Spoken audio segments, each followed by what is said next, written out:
নমস্কার, আমি ডাক্তার সায়ন মৌলিক। আজকে বলবো পিসিওডি বা পিসিওএস নিয়ে কিছু সমস্যা। পিসিওডিটা কি? পিসিওডি সাধারণত মেটাবলিক একটা সমস্যা। আর পিসিওএস হচ্ছে অনেকগুলো রোগের সমষ্টি। সেটা হচ্ছে হরমোন প্লাস মেটাবলিক সমস্যা। এবার কি হরমোন এই পিসিওএস হওয়ার জন্য দায়ী? এক, গনাডোট্রপিক রিলিজিং হরমোন GnRH, একটা হচ্ছে LH লিউটিনার্জিক হরমোন, একটা হচ্ছে ফলিকল স্টিমুলেটিং হরমোন FSH, একটা হচ্ছে ইস্ট্রোজেন, প্রোজেস্টেরন, প্রোল্যাক্টিন অ্যান্ড কিছু ক্ষেত্রে অ্যান্ড্রোজেন। এবার এই সিস্টটা কি? ওভারিয়ান সিস্ট বলে, সিস্টটা কি?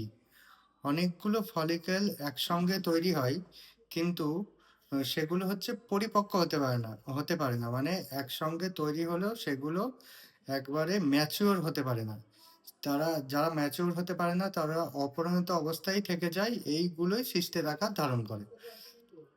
এবার সিস্ট হলে কি হয়? LH হরমোনটা বেড়ে যায়, FSH হরমোন কমে যায়, অনেক ক্ষেত্রে ইনসুলিন রেজিস্ট্যান্স দেখা যায়, ইনসুলিন ঠিকমতো ব্যবহার হতে পারে না, ফলে অ্যান্ড্রোজেন আরও বেড়ে যায়। ইনসুলিন যদি ঠিকঠাক ব্যবহার হতে না পারে তাহলে অ্যান্ড্রোজেন আরও বেড়ে যায়, সেক্ষেত্রে সিস্টের পরিমাণ আরও বেড়ে যায়।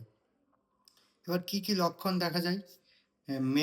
মেনস্ট্রুয়েশন সিমটমগুলো দেরি করে হয়, ঠিকমতো হচ্ছে মেন্স হয় না, বন্ধ থাকে, কম হয়, বা এই সিস্ট থাকলে অনেক ক্ষেত্রে ইনফার্টিলিটিও হয়। হুম এবার হরমোনজনিত কি সমস্যা হয়?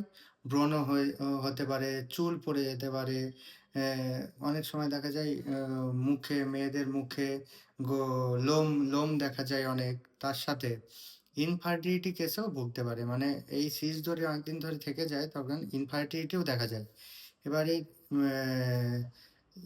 ডায়েট কি লক্ষ্য করতে হবে? ডায়েট হচ্ছে প্রথম হচ্ছে কার্বোহাইড্রেট খাবার কমাতে হবে, প্রোটিন খাবারের পরিমাণ বাড়াতে হবে, ওজন নিয়ন্ত্রণ করতে হবে, ঘুমাতে হবে, তার সাথে এক্সারসাইজ করতে হবে।